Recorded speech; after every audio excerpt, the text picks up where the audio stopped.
ഇപ്പൊ സ്ത്രീയെ കുറിച്ച് പറയുകയാണെങ്കിൽ സ്ത്രീ സംസാരിക്കുമ്പോൾ ഒരു വേദാന്ത സ്വഭാവത്തിൽ, അതായത് നമുക്കിപ്പോൾ ഒരു ഡേ ടു ഡേ ലൈഫിൽ നമുക്ക് വേണ്ട എന്ന് പോകുന്ന രീതിയിലുള്ള താത്വികമായിട്ടുള്ള കാര്യങ്ങൾ കടുകട്ടി ഭാഷയിലൊക്കെ പറയുന്നതായിട്ടുള്ള ഒരു തോന്നൽ ചിലർക്കെങ്കിലും ഉണ്ടായിരിക്കാം. അതുകൊണ്ടായിരുന്നു ഇത് സൂചിപ്പിക്കുന്നത്. അപ്പോൾ കുറച്ച് ലളിതമായിട്ട് ഇങ്ങനെയുള്ള കാര്യങ്ങൾ എല്ലാവർക്കും മനസ്സിലാവുന്ന രീതിയിൽ വിശദീകരിച്ചുകൂടെ എന്നുള്ളതാണ് ചോദ്യം. ഒന്നാമതായിട്ട് ഞാനിവിടെ പറയുന്ന കാര്യങ്ങൾ ആരും വളരെ സീരിയസ് ആയിട്ട് എടുക്കരുത്. കാര്യം സീരിയസ് ആണ്, പക്ഷേ നമ്മളെ ആ സീരിയസ്നെസ്സിൽ നിന്നും, ഈ മൈൻഡിന്റെ സീരിയസ്നെസ്സിൽ നിന്നും നമ്മുടെ ഹൃദയത്തിലേക്ക് കൊണ്ടുവന്ന് നമ്മുടെ റിലാക്സ് ആക്കി നമ്മുടെ ജീവിതത്തിനെയൊക്കെ നമുക്ക് വളരെ ശാന്തമാക്കി നമുക്ക് വേണ്ട കാര്യങ്ങളിൽ, അത് ആധ്യാത്മികമായാലും ഭൗതികമായാലും എന്ത് മേഖലയിലായാലും നമുക്ക് വേണ്ടതിൽ ഫോക്കസ് ചെയ്ത് നമ്മുടെ ജീവിതം നല്ല രീതിയിൽ മുന്നോട്ട് പോകാൻ വേണ്ടിയാണ് നമ്മൾ ഈ സംസാരിക്കുന്നതെല്ലാം. അപ്പോൾ ഇവിടെ പറഞ്ഞതുപോലെ ഇപ്പോൾ നമ്മൾ പറയുന്നത് വളരെ കടുകട്ടിയെന്നോ അല്ലെങ്കിൽ വേദാന്തമെന്നോ അങ്ങനെയല്ല.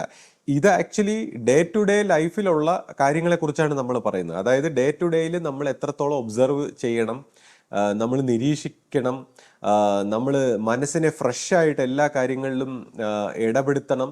എന്നാൽ മാത്രമേ നമുക്ക് ഈ പറയുന്ന ഈ മാനസികമായിട്ടുള്ള വിഷയങ്ങളിൽ നിന്ന് മോചിച്ച് നിൽക്കാൻ പറ്റുമെന്നുള്ളതാണ്. അതുകൊണ്ട് തന്നെ ഇപ്പോൾ ഞാൻ എന്തെങ്കിലും ഒരു വിമർശനാത്മകമായി പറഞ്ഞാൽ, അല്ലെങ്കിൽ നമ്മൾ എന്തെങ്കിലും സംസാരിക്കുമ്പോൾ ഒരു വാചകത്തിൽ ഒരു മിസ്റ്റേക്ക് വന്നാൽ അങ്ങനെയൊന്നും നമ്മൾ തെറ്റിദ്ധരിച്ച് കളയരുത്. ഇപ്പോൾ പലരും ഞാൻ പല കാര്യങ്ങളും എന്തെങ്കിലുമൊക്കെ പറയുമ്പോൾ തെറ്റിദ്ധരിച്ച് കളയും. ഇപ്പോൾ ഒരു വാചകം, അതായത് ഒരു ടൈറ്റില് ഗുരുവിന്റെ ചതി, അത് ഇൻവേർട്ടഡ് കോമയിൽ ഇങ്ങനെ ഇട്ടിരുന്നു, ചതി എന്ന് കൊടുത്തത്.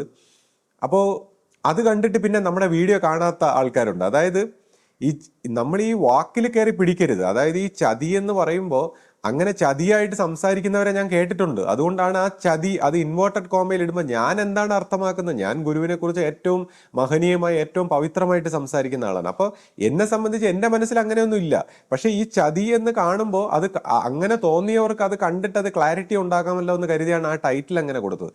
അപ്പം ഇവിടെ ഒന്നും നമ്മൾ മിസ്അണ്ടർസ്റ്റാൻഡ് ചെയ്യരുത്. ഇപ്പൊ ചിലരാണെങ്കിൽ വളരെ പവിത്രമായ ആധ്യാത്മികമായിട്ട് അവർക്ക് കുറെ സ്റ്റാൻഡേർഡ് ഒക്കെ ഉണ്ടാവും. വളരെ ഇങ്ങനെ ആധ്യാത്മികതയൊക്കെ ഇത്രയും പവിത്രവും ഭയങ്കര തീവ്രതവും അല്ലെങ്കിൽ നന്മയും ധാർമ്മികത എന്നൊക്കെ പറഞ്ഞ് ചിന്തിക്കും. പക്ഷെ നമ്മൾ സംസാരിക്കുമ്പോൾ എന്തെങ്കിലും ഒരു സരളമായി പോയാൽ അതിലൊക്കെ അങ്ങ് ഡിസ്റ്റർബ്ഡ് ആവും, പിന്നെ അവരൊന്നും കാണില്ല. അപ്പൊ ഇതിൽ നിന്ന് നമ്മൾ മനസ്സിലാക്കേണ്ടത് നമ്മൾ മൈൻഡിന്റെ തലത്തിലാണ് എല്ലാത്തിനെയും എടുക്കുന്നത്. അതായത് ഈ മൈൻഡിന്റെ തലത്തിൽ എടുക്കുമ്പോൾ എന്ത് പറ്റുന്നു, നമ്മളൊരു റോബോട്ടിനെ പോലെ ആയി പോകുന്നു. നമ്മൾ മെക്കാനിക്കലാണ്. അതായത് നമ്മൾ ഈ നമ്മുടെ മനസ്സിന്റെ അണ്ടർസ്റ്റാൻഡിങ് അല്ലെങ്കിൽ നമ്മുടെ നേച്ചറിന് വിരുദ്ധമായി കഴിഞ്ഞാൽ പിന്നെ നമ്മൾ മെക്കാനിക്കലായിട്ട് ഒരു റോബോട്ട് പോലെ, എലൈവ് ആയിട്ടുള്ള ഒരു മനുഷ്യനല്ല,